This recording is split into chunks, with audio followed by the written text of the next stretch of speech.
Hi guys, again this is Professor Brian Ives Araneta, and one essential subject that I took in my Doctor of Fisheries Technology Education in ISCOF is Project Planning and Development under Dr. Rodrigo Palia. Now I'll try to present to you the basics so that you will have an overview of the process. Now every project proceeds in a cycle of phases. Now in the model that we studied here, there are 5 phases. Again guys, if I'm talking about projects for clarification purposes, I'm referring to community projects here. Okay, those projects that have beneficial or that can benefit the constituents of a community in general. So the identify stage is the troubleshooting step, and this step is where you identify the needs or problems in a particular community. Again, this is essential if you are to design the project, which is of course the next step in this cycle. Of course, you do not want to plan or design a project that do not meet the demands of your target community. And next is to implement the project. During the implementation step, you can do this in, let's say, days or months or maybe even years. Okay, it depends on the nature of the project.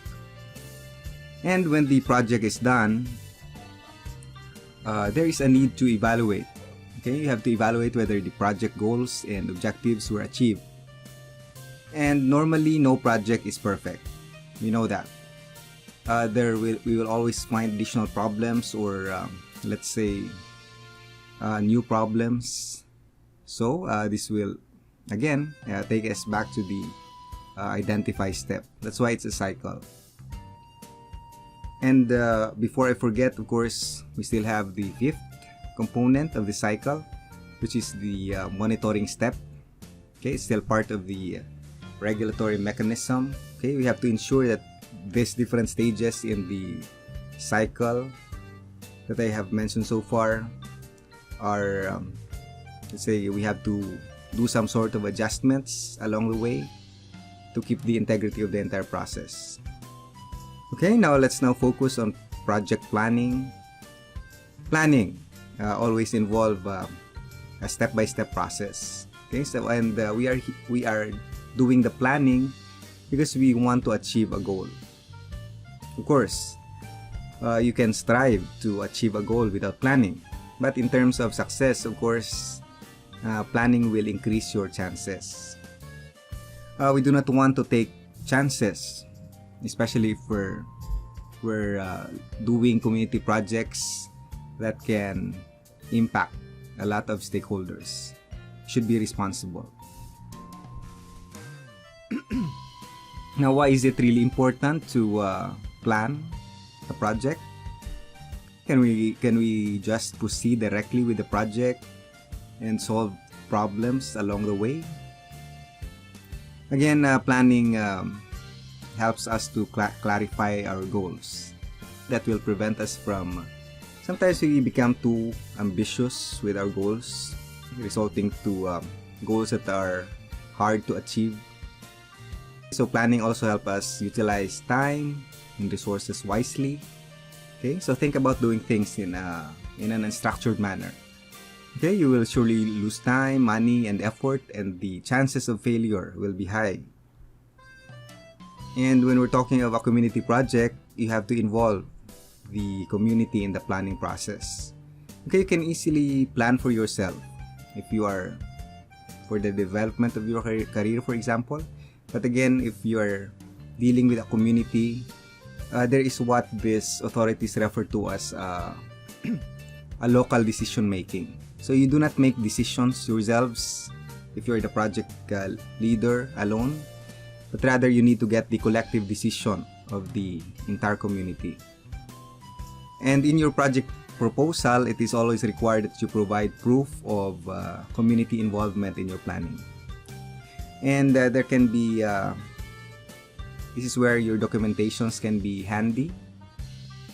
For example, you may want to get a summary of the community comprehensive plan, or a community strategic plan.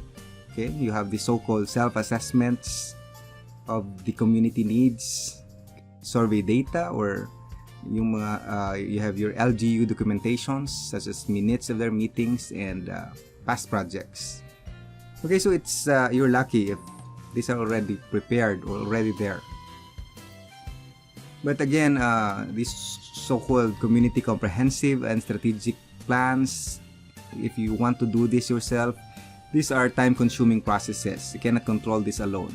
Sometimes it requires years of, let's say, continuous assessments. And you are lucky again if the local government or community leaders have this, okay, at your disposal.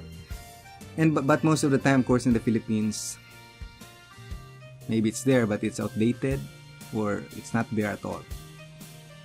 But again, it doesn't mean that if these are not available, it doesn't mean that you can no longer start a project. Okay, there are other means of alternative documentations that you can get. For example, from the local history or people's, you can base that on people's oral narratives, or just get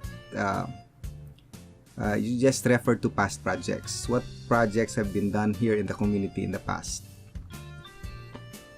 Alright, now let's have the planning process after we have set the background of our target community. Okay, we have to use what they refer to as the team approach. So we have to create a local project planning committee. And the committee members will keep the project on track, and they will recruit more members to participate in the project. Again, you cannot do this yourself alone. Community projects are built on the concept of collaboration and team building. Now, once a team is in place, identification of problems will now be done. Then, of course, setting priorities based on the interest of the majority. Okay, majority wins in decision making. Take note that the list of problems in a community can be overwhelming. There are plenty of problems in a community, so the team must really decide what to deal with first. Okay, that's why you can have votation. That can be a handy way to consolidate similar ideas and interests. And the secret to a harmonious team is to meet always. So meetings. Meetings must be regular. They must be recorded. And you have to utilize what you can call as expert informants. Okay, you need to select the best members of the community who can provide better opinions and suggestions. If you intend to become a project leader, you must have an eye for authentic discourse, exchange of ideas, and feedback from community members. Because again, if you just allow everyone to contribute their ideas, I think that's not healthy at all.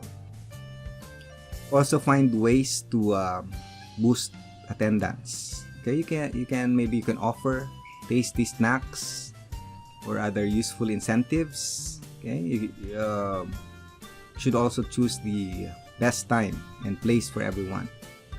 So you try to avoid conflicts with other community events when scheduling your meetings. And it's also useful to let everybody know of what transpired during the meeting. Because again, not everybody attends meetings, right?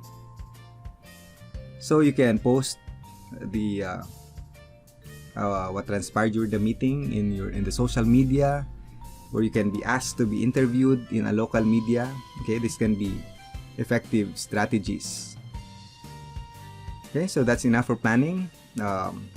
Let's now have the 10 steps in project development.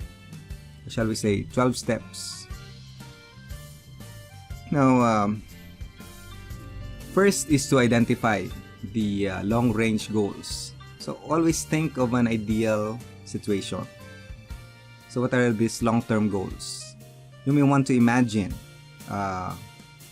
maybe a marginalized, for example, a marginalized coastal community. Okay, you want to imagine them to have an above average income so that they can enjoy the let's say pleasures of life, or they can send their children to schools and encourage social mobility. You can envision an entire community, or maybe just a small portion of that community. Now, what are the characteristics of your perfect community? Is it sustainable? Is it self-sufficient? Will there be less problems there? Okay, you have that dreamland of your community. So that's how you look at your long-term goals. So are the constituents happy? Now that vision becomes your goal, and your plans should move towards that direction. Now step 2 here.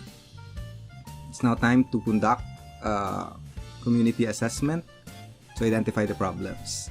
Now I have mentioned this already a while ago. You have to start with questions, and you must look for informants who can answer these questions. In this manner, you can gather information, and you can choose the best information among the various sources. Now, questions like what, who, why, and how, these are basic information gathering questions or tools. Gather information about the problem of interest. Okay, so you should leave issues that you don't need to change, or you can change at all. Now, in your paper proposal, you have to reduce these problems into what they call as problem statements, or statement of the problem, if you recall your undergraduate research project subject. It's also expressed in that manner. Okay, so step 2 also includes assessment of resources. Always remember that you are working for a project that will solve the identified problems, but again, your project depends on resources. Funding partners should be the first in line, maybe, in the assessment of your resources. If you cannot find them in the community, you might need to look outside of the community for entities who might be interested, or those who simply want to help. Or in the case of government agencies, maybe it's really part of their mandate. You just have to tell them that here, we are supposed to be recipients of your services. And manpower, you can also look for that, and other indirect sources of support. They are also valuable. Even simple network connections, they can bring potential resources. If you are able to get sufficient resources and support for your project, your credibility increases. So people will look up at you, and they will feel that you are more likely to complete the project. Your project will succeed in attaining its goals. So people will be expecting that when it rains, it pours.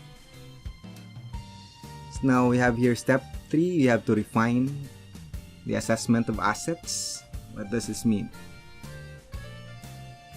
It seemed like I'm still talking about the previous step. Now try to think of this step as a sort of a reality check. Which of your identified assets or resources are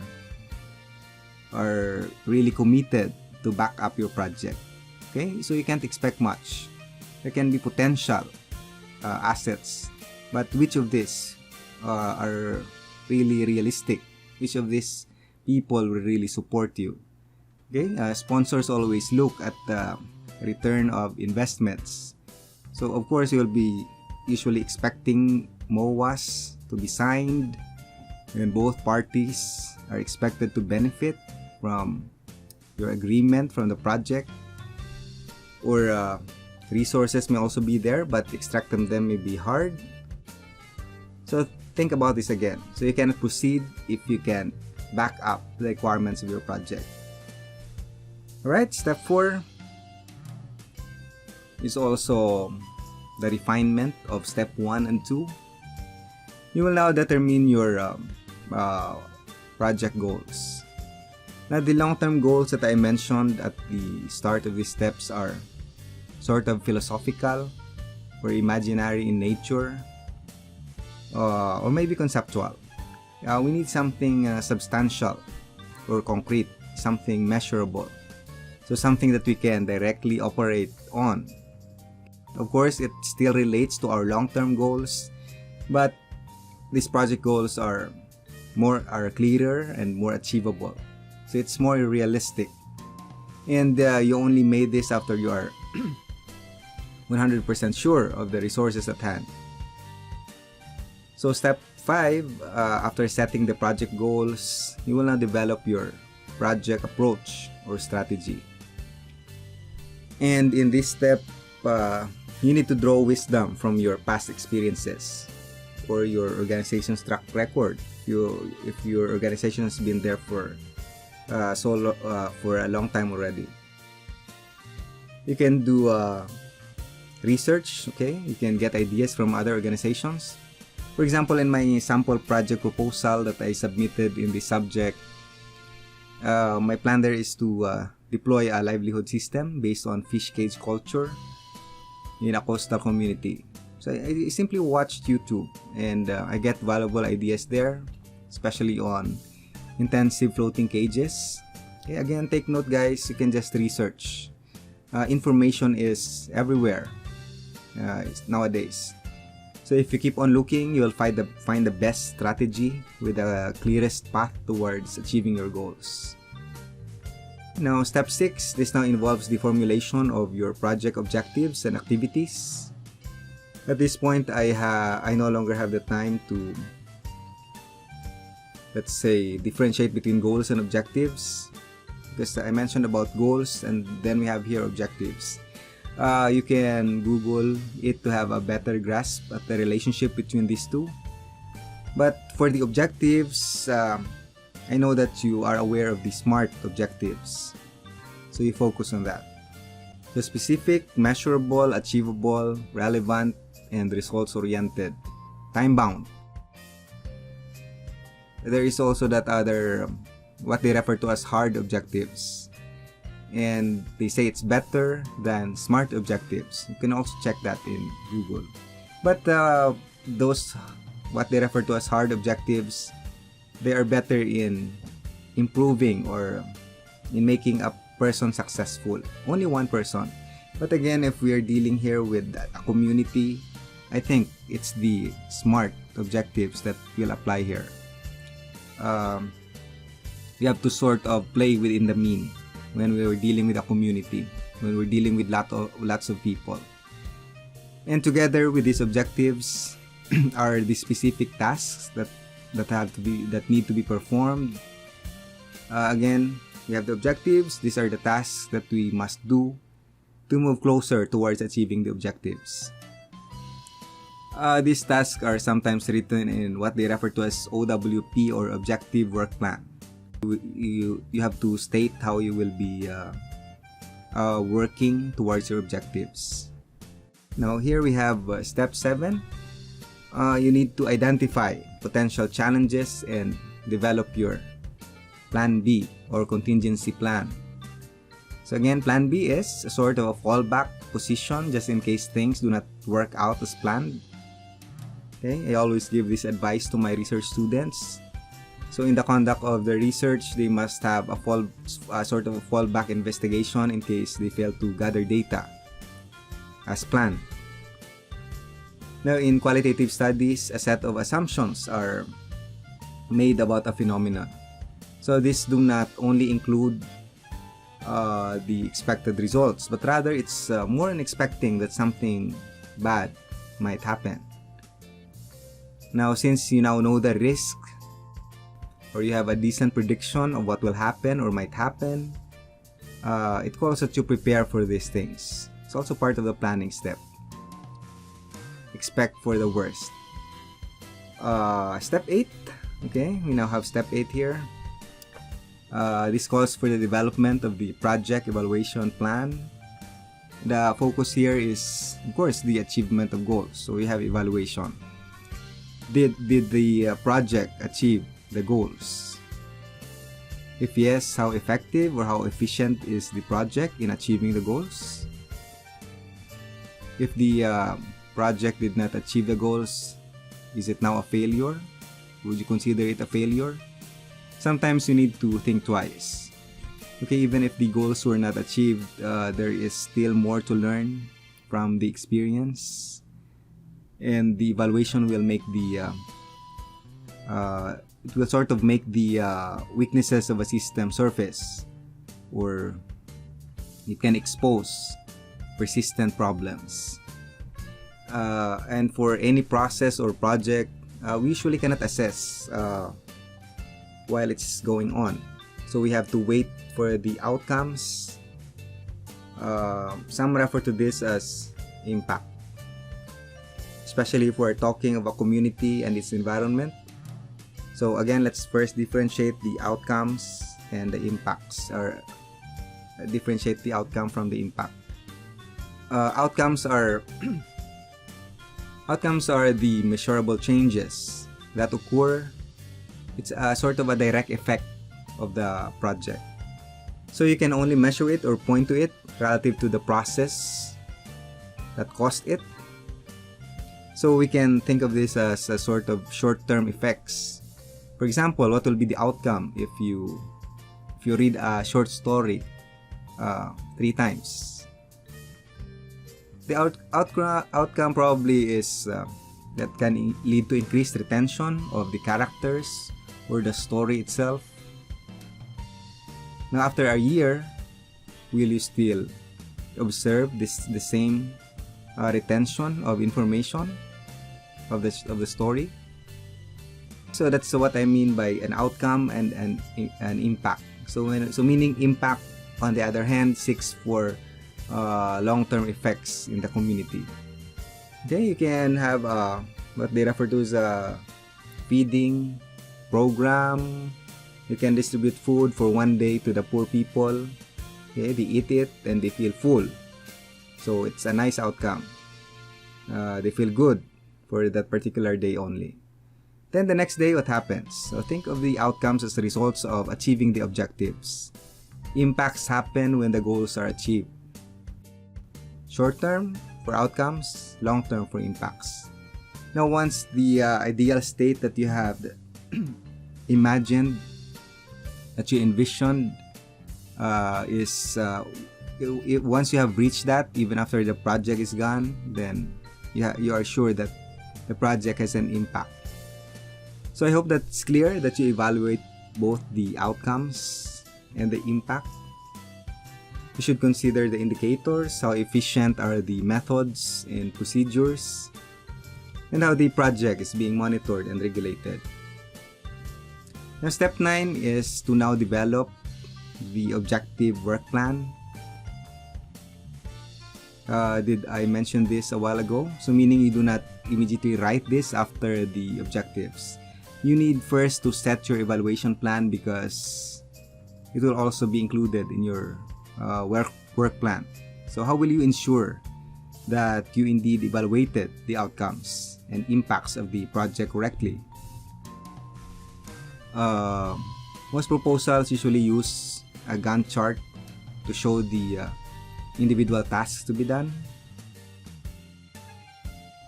And we have here step 10. You have to develop a sustainable strategy. In simple terms, the project will continue without additional input after all the initial funding was severed or removed, meaning it can stand on its own and it can continue to provide the benefits that it's supposed to deliver. I believe that this is what the funders want. Okay, they do not want to throw their money forever on your project. So there must be a return of investment as soon as possible. There must be profit in terms of money, resources, and services. Now, if sustainability is achieved, we can really be assured of lasting impacts. And step 11, finally, we need to develop the project cost estimate. Okay, where do we usually spend the money? Of course, on equipment, supplies, personnel, travel, okay, living expenses. Normally in the proposal stage, bloated estimates are made. This is also to counter inflation rates or limitations, maybe in the availability of resources later. So after summing up all the costs, the numbers will tell the scope and nature of the project.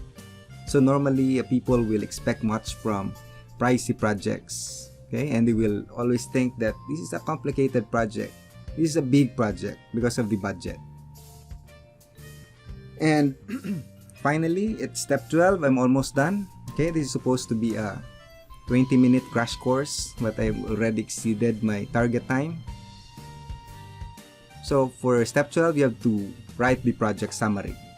So this should not exceed a single piece of paper. And sometimes people do not want to tediously go over your entire proposal.